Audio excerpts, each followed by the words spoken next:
Come on, let's go and play. Hi, welcome back. 9:43 right now. So chances are, this is just a guess, you've heard of the Disney movie Frozen.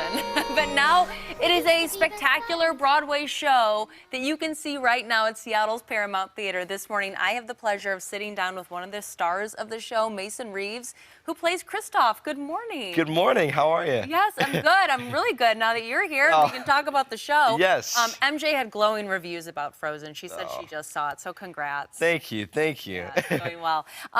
We do want to talk a little bit about the premise of the show, just in case there's anyone out there that is not familiar with Frozen. Talk a little bit about what it's about. Absolutely. So Frozen is about these two sisters who are, they're princesses born into this kingdom of Arendelle, and one of them is born with these mystical ice powers. And so at a very young age, she ends up striking her sister, and they have to hide her ice powers from the rest of the kingdom and from her sister too. And so they grow up in this very isolated fashion, and their parents end up getting lost at sea. So the two of them are all that they have.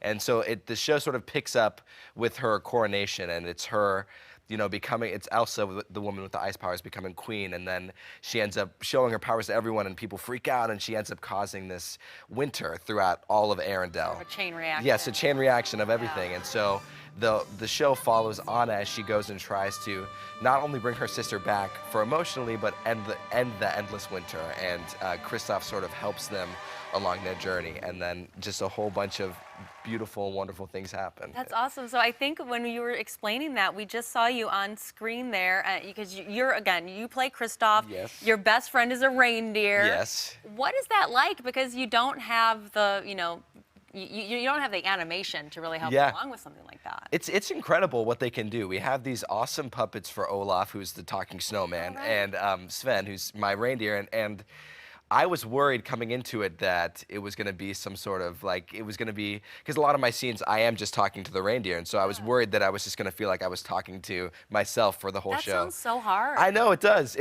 but they have such amazing flexibility with what they can do with it. They can move the eyes and the ears, and they can, scratch their feet, and they can do all sorts of things that real animals do, and so Colin Baja and Evan Strand, who each do 4 shows a week, just make it this whole lifelike thing, so that I feel like I have, my brother on stage, or anybody that my best friend is really there to go through it all with me, and it is just spectacular. And a lot of times we get entrance applause when we enter. Cool. I know, and it feels special because I'm entering with them, but I know it's just for the reindeer. But either way, it's still super cool.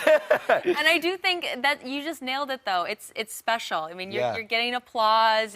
There's something different about watching an animated movie, which is great, versus seeing it come to life right before your eyes. That's so exciting. Absolutely. It's really immersive. That's what I always like to tell people. They're like, oh, I've seen Frozen the movie. Should I come and see the show? And I'm absolutely like, yes, because there's nothing like walking in and having, the world, this whole mystical world sort of surround you. And there's a huge proscenium, and the sets are massive, and the effects are beautiful, and it's just something else. And the theater in and of itself brings its own sorts of storytelling that film can't. In film, there's a lot of, they can do close-ups and stuff that show the eyes, but in theater you can't zoom in. So you broaden those moments into full songs that have these beautiful lyrics and sweeping melodies that we have 12 additional songs to the movie, and so it's just, it adds a whole other layer of something that I think a lot of adults have been saying to me. I was expecting my kids to enjoy the show, but I wasn't expecting to be leaving thinking about so much of my own life.